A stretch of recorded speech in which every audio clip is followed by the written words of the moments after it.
오늘 해주시는 하나님 말씀 함께 봅니다. 요한복음 21장 18절 19절 말씀 보겠습니다. 두 절 우리 함께 한 목소리로 말씀 읽고 하나님 앞에 영광 올려드리기를 원합니다. 다 같이 시작. 내가 진실로 진실로 내게 이르노니 젊어서는 내가 스스로 띠띠고 원하는 곳으로 다녔거니와 늙어서는 내 팔을 벌리리니 남이 내게 띠띠우고 원치 아니하는 곳으로 데려가리라. 이 말씀을 하심은 베드로가 어떠한 죽음으로 하나님께 영광을 돌릴 것을 가리키심이로라. 이 말씀을 하시고 베드로에게 이르시되 나를 따르라 하시니. 아멘. 오늘 요한의 메시지 5번째 시간으로 너는 나를 따르라 라는 말씀의 제목을 가지고 함께 은혜를 나누기를 원합니다. 우리가 요한복음서를 계속 살펴보고 있는데요. 요한복음서는 예수님의 생애에 관한 정말 아름다운 이야기들로 그렇게 꾸며져 있습니다. 이 복음서는 단순하면서도 참 심오해요. 정말 놀랍습니다. 그래서 요한복음을 읽으면서 마치 이런 느낌을 받아요. 수영장에 비유하고 싶습니다. 코끼리가 들어가서 헤엄을 칠 수 있을 만큼 정도의 그 풍성한 물, 어린아이들이 놀기에 마음 놓고 즐기면서 놀기에 정말 아름답고 적당한 그러한 수영장, 그것을 한번 상상하면서 여러분들 돌아오는 한 주간 동안 요한복음을 좀 이렇게 깊이 읽는 그런 시간을 좀 가지면 어떨까요? 요한복음은 처음 믿는 사람도 아무런 부담을 가지지 않고 읽어 내려갈 수 있는 그러한 말씀이고요. 오랜 시간 신앙생활하면서 말씀을 들여다보고 또 성경을 연구한 그러한 사람이라 할지라도 이 요한복음을 읽으면서 신비한 그 보화들을 캐낼 수 있는 그러한 아주 귀중한 성경 말씀입니다. 그래서 요한복음을 뭐라고 얘기하냐면요, 신령한 복음서 이렇게 얘기합니다. 신령한 복음서. 참 놀라운 말씀입니다. 저는 오늘 요한의 메시지 5번째 시간을 통해서 요한복음의 마지막을 보고 싶습니다. 그리고 그 마지막에 얘기한 요한의 기록이 어쩌면 요한의 결론일 수도 있겠죠. 요한복음을 시작하면서 마지막에 있는 부분을 먼저 이야기하는 것은 왜 마지막을 얘기하느냐라고 궁금해하실 수도 있겠지만 성경마다 특별한 이유가 있어요. 목적과 배경과 환경과 질문들이 담겨져 있습니다. 그렇기 때문에 그것을 먼저 알고 왜 이 성경은 이렇게 쓰여졌을까를 먼저 알고 성경을 읽으면 더 우리에게 은혜가 되는데, 지난 시간에도 말씀드렸습니다만 마태복음은 구약을 잘 이해하고 있었던 유대인들을 향한 복음을 전하고 있다고 말씀을 드렸습니다. 그래서 이 마태복음을 쓰고 있는 마태는 누구를 먼저 끄집어내냐면 아브라함을 끄집어냅니다. 그래서 아브라함의 약속, 그 약속의 후손이 바로 히브리 민족이다. 예수는 바로 그 아브라함의 후손으로 새로운 이스라엘을 만들기 위한 그러한 창시자다. 그러한 시작이다. 이게 목적이 마태복음에 있는 거예요. 그래서 어떤 면에서 구약의 이스라엘을 이해하지 못하면 마태복음을 읽으면서 참 이해하기 어려울 겁니다. 누가복음은 어떻습니까? 누가복음은 이방인들을 위한 복음서예요. 예수 그리스도를 그래서 어디서부터 시작을 하냐면 아담의 자손으로부터 시작을 해요. 예수는 단지 유대인을 위한 구세주가 아니고 온 인류의 구세주다. 온 인류의 시작이 아담으로부터 시작됐기 때문에 그 아담을 만드신 분이 예수 그리스도다. 이렇게 얘기하는 거예요. 마가복음은 어떻습니까? 마가복음에는 주제가 뭐냐면요, 희생, 헌신, 사랑입니다. 그래서 예수 그리스도를 바로 그런 부분에 있어서 정말 많이 드러내고 있어요. 이 땅에 오신 예수 그리스도 메시아, 그분은 우리들에게 자신의 모든 것을 주셨다. 그렇게 사셨다. 우리에게 값없이 주신 선물이다. 그런 이야기를 마가복음에서 하고 있어요. 요한복음 역시 마찬가지입니다. 요한복음을 읽는 독자들에게 예수님은 약속된 메시아라는 그 사실을 확인시켜주기 위해서 끊임없이 예수 그리스도는 메시아다라고 얘기해요. 그 증거들을 대고 있습니다. 요한복음서 각 장마다 구약에서 약속된 구원이 이미 왔다. 그리고 그 사실을 이야기하고 있어요. 그 당시 유대인들은 그렇게도 기다리고 있었던 한 가지가 뭐냐면 다윗의 영화, 다윗 왕의 그 권세와 그 행복, 그 평화. 그래서 다윗 왕 시대의 영화를 꿈꾸며 살았어요. 그리고 언젠가는 자신들이 그 다윗의 권세를 누릴 시대가 올 것이다라는 그 회복과 그 희망 속에 살았어요. 그런데 요한은 이미 그 꿈이 동텄다. 이미 그 꿈이 우리들 현실 속에 이미 펼쳐졌다. 그렇게 히브리 민족들에게 요한복음을 읽고 있는 독자들에게 바로 그 예수 그리스도를 우리에게 소개하고 있는 겁니다. 요한복음 3장 36절에 아들을 믿는 자는 영생이 있고 아들을 순종하지 아니하는 자는 영생을 보지 못하고 도리어 하나님의 진노가 그 위에 머무른다고 했어요. 요한복음 5장 24절에 가서 요한은 뭐라고 얘기하냐면 내가 진실로 진실로 너에게 이르노니 내 말을 듣고 또 나 보내신 이를 믿는 자는 영생을 얻었고 심판에 이르지 아니하니 사망에서 생명으로 옮겨졌다라고 분명하게 이야기하고 있습니다. 요한의 그 가슴 속에 들어있는 강력한 메시지는 뭐냐면 이미 우리 가운데 그 일이 시작됐다라는 거예요. 펼쳐졌다는 거예요. 심판과 생명은 전적으로 미래에 되어질 일이에요. 그러나 이미 지금 이 시대에 경험되어지고 있는 축복이다. 요한은 그렇게 주장하고 있는 거죠. 믿는 자들은 최후의 심판에서 이미 벗어난 상태다. 영원한 생명을 보장받았다. 성령이 인치신 것처럼 도장을 찍은 것처럼 이미 하나님의 구원의 자녀로 이미 그렇게 하나님의 생명책에 기록되어 있다. 죄사함 받고 영원한 생명을 보장받아 육신을 입고 이 땅에 살아가는 성도들에게 있어서 여러분 최대의 관심은 주님의 재림일 겁니다. 언제 세상이 마지막에 올 것이냐, 언제 주님이 올 것이냐. 오늘 본문의 핵심이 다시 오실 주님의 때 그것을 이야기하고 있습니다. 오늘도 여전히 많은 사람들은 기다리죠. 어떤 이들은 한국에만 예수님 재림한다고 주장합니다. 고집을 부립니다. 어떤 이들은 사람들을 모아가지고 어느 섬에 가야 예수님 재림을 만날 수 있다라고 보따리 싸들고 비행기 타고 갑니다. 어떤 사람은 어느 산에 모여야지 된다고 얘기합니다. 교회가 십자가의 복음을 상실하고 성령 하나님의 역사를 외면하고 예배가 예배되지 못하고 교회가 교회되지 못할 때 이단들이 많이 나타났어요. 기독교 역사를 보면 이단이 많이 나타났던 시대가 특별히 있었습니다. 그 시대마다 어김없이 문제가 발견된 데 그건 뭐냐면 교회가 교회되지 못했다. 예배가 죽었다. 십자가의 복음이 사라졌다. 그걸 발견합니다. 21세기 들어서서 이단이 더 많이 나타나요. 요즘은 한국 가면요. 한국에 얼마나 이단들이 많은지. 아예 그냥 공공연하게 간판 걸고 큰 사거리에서 자판대 갖다 놓고 전도지 돌리면서 그리고 자기들의 교를 전하고 있어요. 내가 재림 예수다. 내가 예수보다 더 뛰어난 자다. 그렇게 떠들면서 사람들을 미혹합니다. 그 말에 배우지 못한 사람만 거기에 넘어가는 게 아니라요.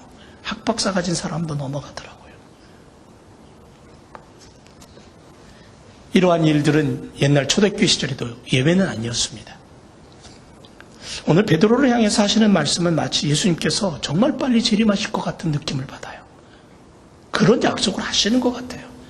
예수님께서 승천하신 후 몇 년 동안 많은 사람들이 주님께서 자기들이 살아생전에 주님 다시 오실 것이라고 믿고 살았어요. 그러나 세월은 흘러서 사람들은 죽었고 예수님은 그들의 생전에 재림하지 않았다라는 겁니다. 초대교회 성도들이 적지 않게 많은 숫자가 자신들의 생전에 예수님 오실 것이라는 그런 확신을 가지고 매우 심각할 정도로 교회 안에서 신앙생활을 했어요.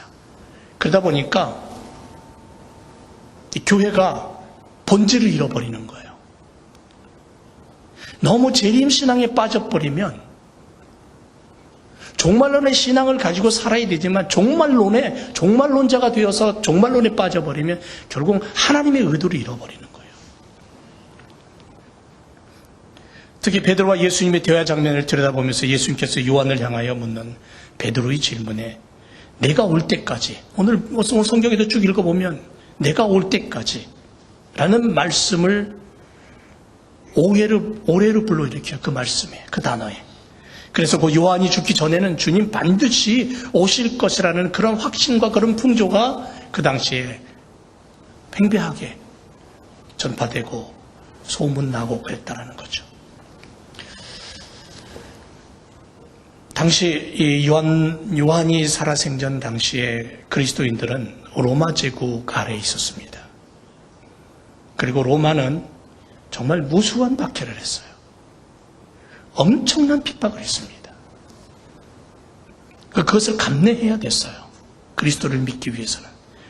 예수 그리스도를 믿는다라는 것은 죽음의 공포, 고통의 삶을 해결할 방법은 없었어요. 피할 길도 없었어요.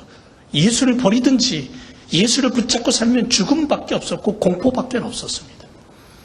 그러면 그리스도인들에게 한 가지 해결 방법은 뭐냐면 예수님 재림하는 길밖에 없었어요. 그래서 더 간절하게 예수님의 재림을 기다렸고, 그러다 보니까는 한 단어 한 단어에 더 무리한 해석을 하게 되었던 거예요.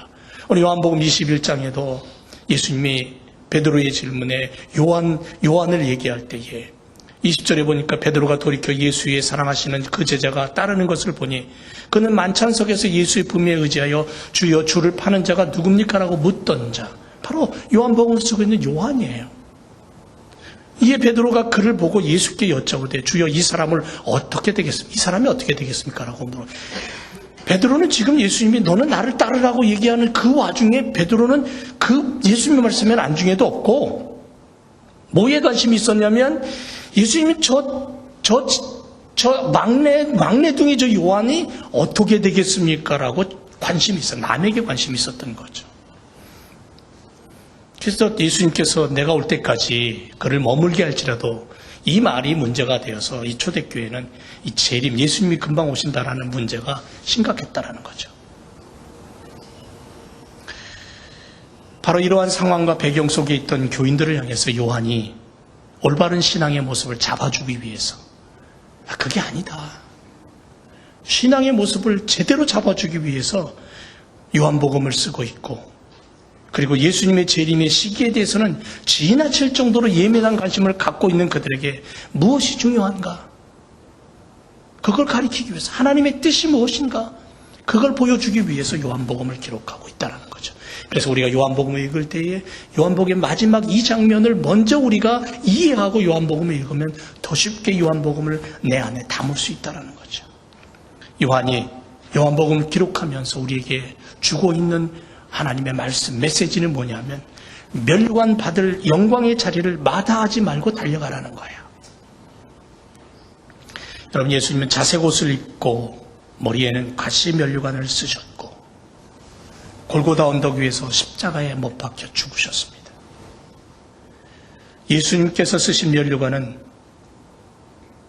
그 당시 눈만 돌리면 보일 수 있는 아주 굵은 가시나무를 잘라서 엮은 그러한 면류관이었고, 아니 가시로 엮은 모자와 같은 거였고, 그런데 그것은 저주와 고통의 가시가 아니었다는 거죠.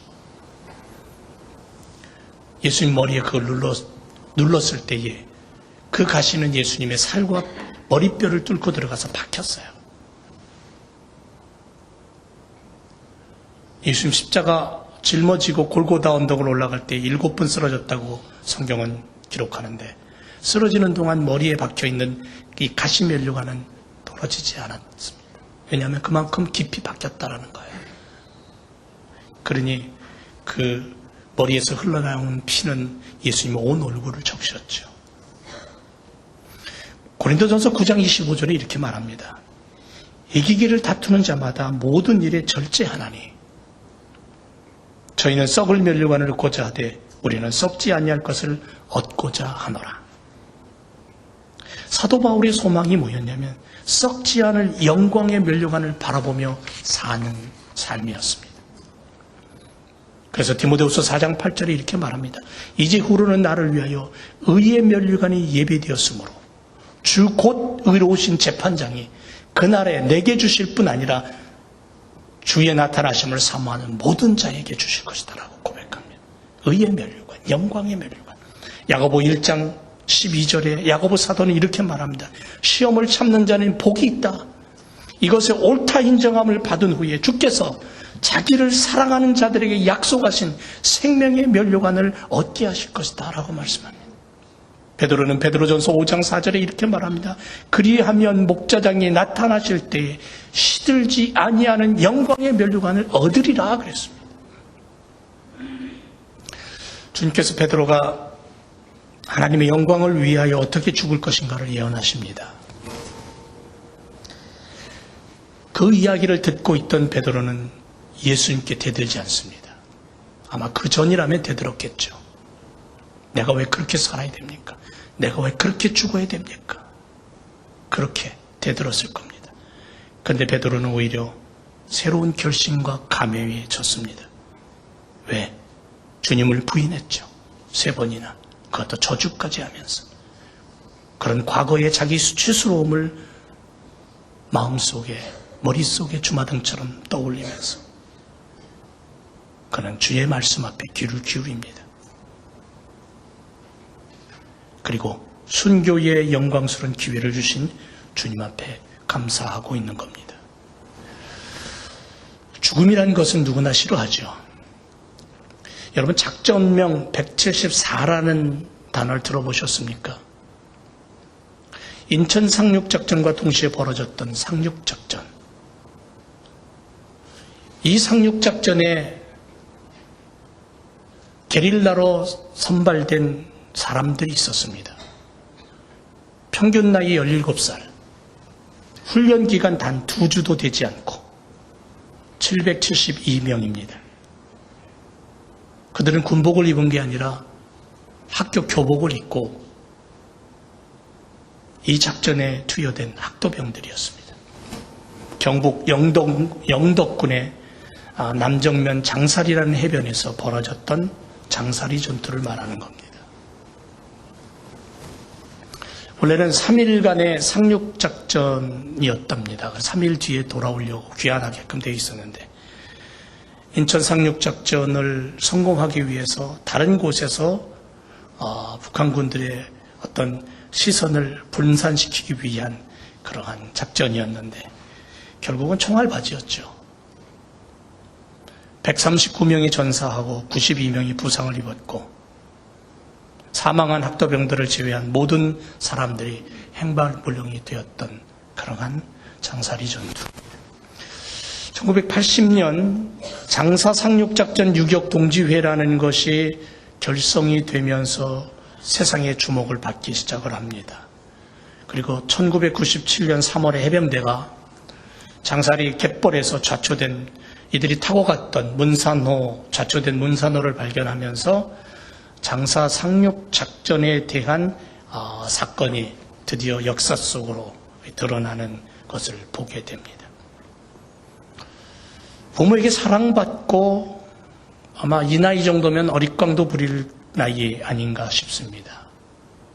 그런데 나라를 지키겠다고 뻔히 아는 죽음의 자리를 총 한 번 제대로 쏴보지 못한 그러한 학생들이 머리에는 교복 모자를 쓰고 교복을 입고 그리고 그들은 이 전투에 투여됩니다. 게릴라 부대로 총알바지로. 그리고 목숨 걸고 싸웁니다. 왜? 내 부모, 내 형제를 내 손으로 지키겠다는 한 가지 가슴 뛰는 각오, 그것을 가지고 그 해변에 내려서 그렇게 그들은 싸웠습니다. 주님은 베드로에게 젊어서 내 맘대로 다녔지만 내가 하고 싶은 것을 했다면 이제는 영원한 생명의 나라 하나님 나라 건설을 위해 영혼을 건지는 사람 낚는 업으로 살 것이라고 말씀합니다. 네로 황제가 그리스도인들을 극심하게 박해합니다. 베드로를 잡기 위해 혈안이 되어 있습니다. 사람들은 베드로가 잡히면 짐승처럼 죽임을 당할 것이라고 피하기를 권합니다. 마지못해서 베드로는 새벽 일찍 로마를 탈출합니다. 그리고 알반이라는 언덕을 새벽녘에 넘어갑니다. 그때에 찬란한 광채 속으로 호련히 한 사람의 형상이 자기 앞을 지나갑니다. 베드로는 대번에 예수님인 줄을 직감했습니다. 그리고는 가던 걸음을 멈추어 서서 자기 앞을 스쳐 지나가는 그분을 향해 묻습니다. 주님, 어디로 가십니까? 한국말로는 이래요. 근데 베드로는 아마 이랬답니다. 커바디스 도미네. 주님 어디로 가십니까? 그때 주님은 이렇게 말합니다. 네가 내 백성을 버리고 가니 나는 로마에 가서 다시 한번 십자가에 죽으련다. 그때 베드로는 눈물을 흘리며 무릎을 꿇습니다. 그리고 오던 길을 되돌아갑니다. 십자가에 순교합니다. 주님이 바로 달려 돌아가신 이 십자가인데 내가 어찌 주님과 같이 되겠느냐라고 거꾸로 십자가에 못 박혀 죽습니다. 이게 거바디스라는 영화 속에 나오는 한 장면입니다. 오래전 영화죠. 사랑하는 성도 여러분, 여러분의 나라는 어디입니까? 미국입니까? 아니면 한국입니까? 어디입니까? 베드로는 하나님의 나라를 바라보며 살았습니다. 예수님을 3번이나 모른다고 부인하고 저주까지 했던 베드로는 부활하신 주님 앞에 엎드려 회개했고 내 양을 먹이라, 내 양을 치라, 내 양을 먹이라는 예수님의 음성을 붙잡고 마가의 다락방에서 성령 받은 이후에 그는 영원한 그 나라를 위해서 자신의 걸음과 숨결을 드립니다. 피 흘리고 죽음의 값을 치르고 내게 값없이 선물로 다가온 그 나라를 위해서. 그래서 그는 절망도 고통도 질병도 미움도 싸움과 질투도 존재하지 않는 영원한 하나님 나라를 바라보며 그렇게 살아갑니다. 그 나라를 위해 베드로는 목숨을 던졌고 그 나라를 지켜냈고 그 나라를 사람들에게 보여줬습니다. 그래서 그에게 주어진 축복이 뭐냐면 면류관입니다. 변색되거나 시들지 않는 영원한 생명의 면류관을 그는 얻게 됩니다. 여러분, 기독교는 순교의 피 위에 세워진 겁니다. 주님의 피값이 교회를 세웠듯이 성도들의 삶의 순교적인 삶이 가득해야 교회가 세워지고 신앙이 바로 서는 겁니다. 1544년 브뤼셀에서 종교개혁자 가일즈 틸레만이 사형을 받게 됩니다. 화형장에 끌려왔습니다. 높이 쌓여진 장작더미 위에 이제 묶여서 그 장작이 타는 불 속에 그의 몸도 태워질 참입니다. 그때 그는 이렇게 말합니다. 저 많은 나무를 갖다가 가난한 백성에게 주어라. 추위를 금지지 못하는 사람이 허다한데 내 한 몸 저렇게 많은 나무를 소비할 필요가 없다. 곁에 서 있는 신이 없어서 떨고 있는 한 사람을 보면서 맨발로 서 있는 그 사람에게 자신의 신을 벗어줍니다. 맨발로 서 있는 사람이 있는데 내 몸 사르면 됐지 신까지 사를 필요 없다. 요한이 말하고 싶은 것은 이겁니다. 현재 당하는 고난과 고통과 핍박 속에 어서 속히 주님 오세요. 재림해 주세요. 이 악하고 더러운 세상, 이 무리들을 쓸어버리고 주님의 평화의 나라를 만들어 주세요. 나를 이 고통에서 건져 주세요. 거기에 콧받들이고 거기에 매달려 있지 말라는 거예요. 여전히 세상은 악할 것이고 여전히 세상은 더러움으로 얼룩지고 여전히 세상은 죄악 속에 묻혀 있을지 모르지만 믿음의 사람들아, 주님 오시는 그날을 가슴에 담고 오늘도 내일도 주님의 나라를 세우기 위해서 기도하며 예배하며 사랑하며 끌어안고 달려가고 싶지 않니? 요한은 오늘 우리들에게 이 얘기를 하고 싶은 거예요.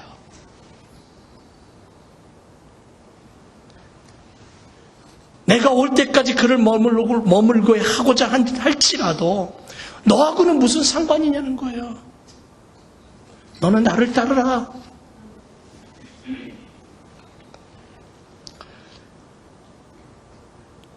주님의 재림은 하나님 아버지의 소관입니다. 주님의 소관도 아니에요. 그리고 우리는 그때를 앞당기거나 늦출 수도 없습니다. 하나님, 창조주 하나님, 우리 아버지, 그분의 고난입니다. 그분의 소관입니다. 하나님의 때에 하나님께서 이루시고 하나님의 나라를 보여주실 것입니다. 현재의 삶이 어렵고 고달프다고 그것을 앞당기겠다고 인간의 힘으로 절대로 되지 않는다라는 거죠. 다만 성도인 내가, 하나님의 자녀인 내가 최선을 다해서 걸어가야 될 길은 그리스도를 이야기하는 거예요. 그리스도를 바라보는 거예요. 예수 그리스도와 함께 사는 삶이에요. 죽음 앞에서도 의연할 수 있는 삶.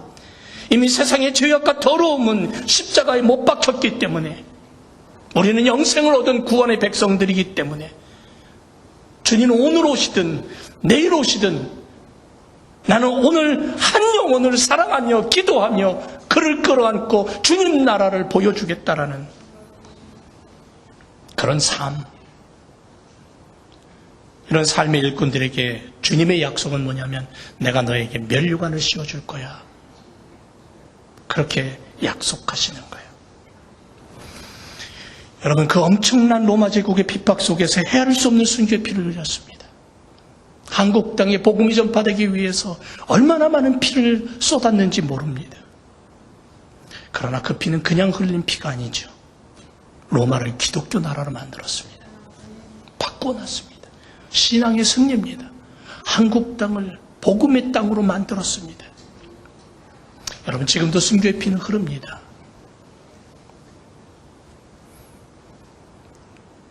우리 교회에서 자랐던 한 형제가 지금은 저기 모슬렘 어느 땅 구석에 들어가서 복음을 전하고 삽니다.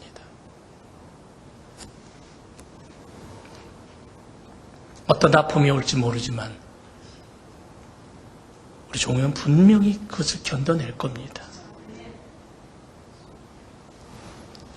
고아와 과부들, 가난하고 병든 자들을 돌아보며 예수님의 이름으로 나누는 것이 순교의 삶입니다. 죽음의 자리에 있는 사람은 죽음으로 피를 토할 것이고 신앙의 자유가 있는 땅에서 사는 우리들은 이곳에서 예수님처럼 예수님을 이야기하며 사는 것이 순교의 삶입니다. 저희를 교회 사랑하는 성도 여러분, 믿음의 삶은 면류관 받을 영광의 자리를 마다하지 않는 거예요. 그 자리를 바라보며 그 시간을 바라보며 예수님과 함께 예수님을 이야기하고 예수님을 나누고 예수님을 소개하는 삶을 사는 삶이 되어야 될 줄로 믿습니다. 또 하나는 요한은 우리들에게 이런 얘기를 합니다. 제자의 자리를 마다하지 말라고. 주님은 베드로에게 어떠한 죽음을 당할 것인가를 말씀하신 이후에 나를 따르라고 말씀합니다. 요한은 어떻게 되겠습니까? 하고 묻는 베드로에게 야, 너하고 요한하고 무슨 상관이니?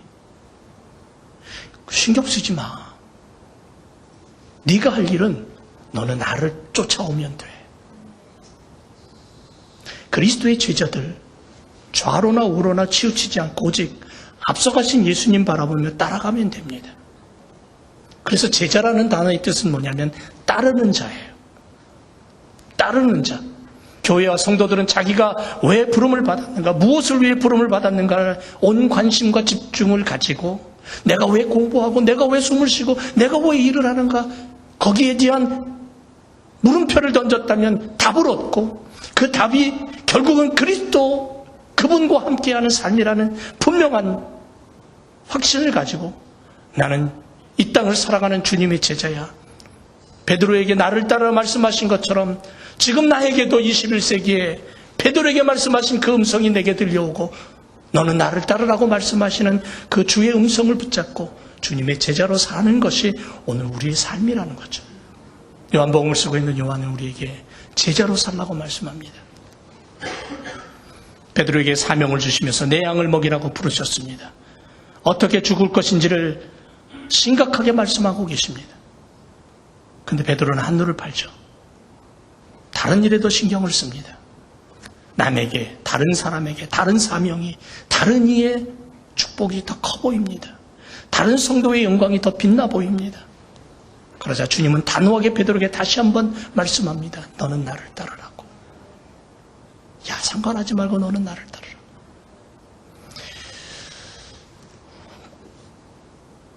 군대 생활하신 분들은 아시겠지만 저는 훈련을 6주를 받았는데요. 훈련 받는 동안에 어떻게 되는 줄 아세요? 밥 먹는 시간이 제일 기다려집니다. 밥을 식판에다 퍼갖고 와서 앉으면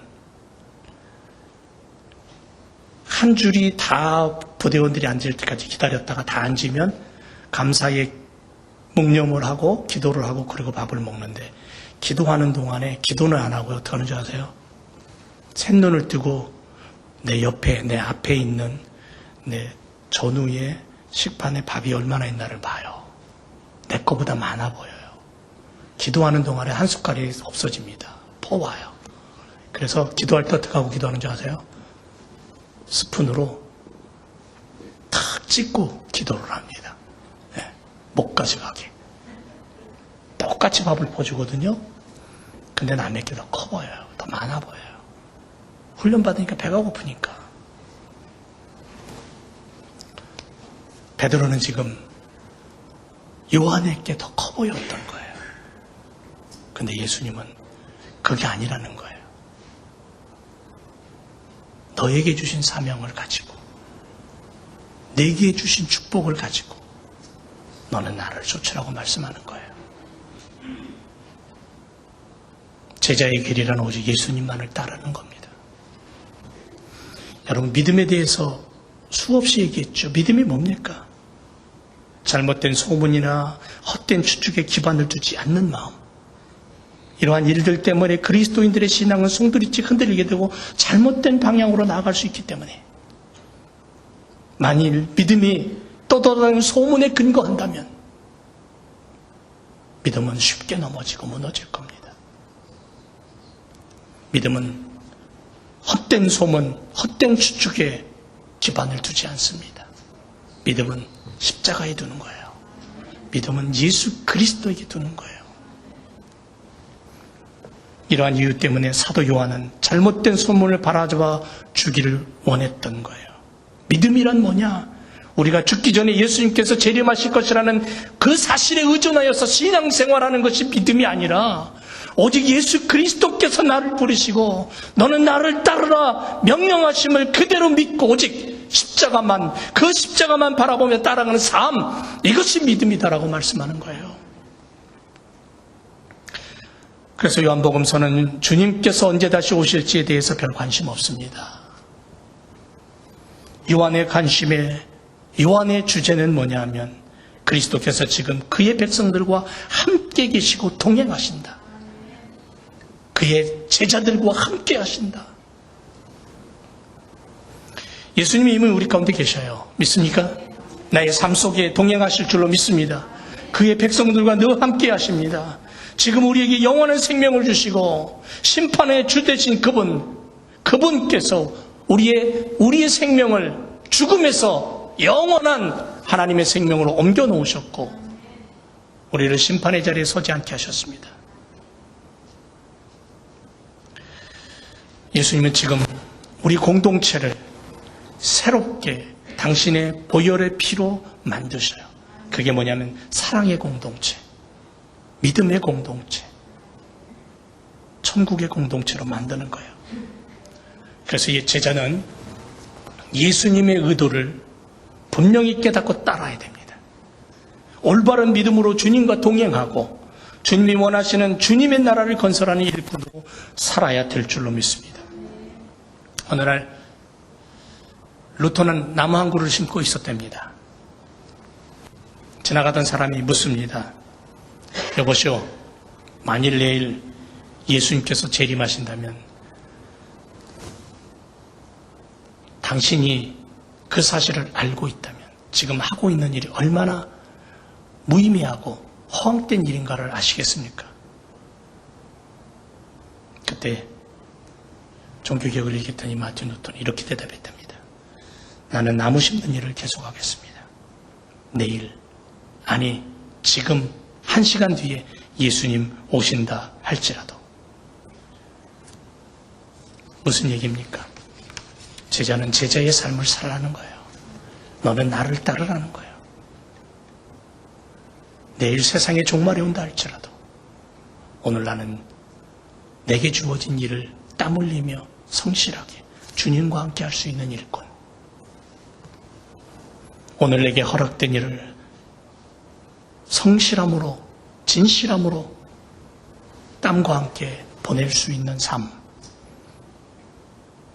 이것이 제자된 삶의 모습이라는 거죠. 학생은 학생으로서, 일꾼은 일꾼으로서, 사업가는 사업가로서. 요한복음의 결론은 십자가의 주님처럼 피 흘림을 간직한 성도가 되고 좌로나 우로나 치우침이 없는 주님을 따르는 그러한 제자가 되고 그렇게 살아가는 자들에게 주님은 동행하실 것이고 그리고 주의 나라가 펼쳐지면 면류관을 내가 너에게 선물로 주리라 약속하신 그 약속을 붙잡고 사는 그런 삶이 되어야 될 줄로 믿습니다. 사랑하는 성도 여러분, 내 머리에 그 약속의 면류관이 씌워지는 그 순간까지 우리는 주의 나라를 세우는 그러한 일꾼으로 주의 제자로 이 땅을 살아가는 믿음의 삶을 살아야 될 줄로 믿습니다. 기도하겠습니다. 주님 감사합니다. 주님의 피 흘리심으로 교회가 세워진 것처럼 우리의 신앙의 피 흘림으로 하나님의 나라가 세워지게 하옵소서. 너는 나를 따르라 말씀하시는 주의 음성 앞에 순종함으로 주님을 따르며 믿음의 삶을 온전히 살아 주님의 약속하신 그 면류관이 내 머리에 씌워지는 그 순간까지 멈추지 않는 믿음의 삶이 되게 하옵소서. 예수 그리스도의 이름으로 기도합니다. 아멘.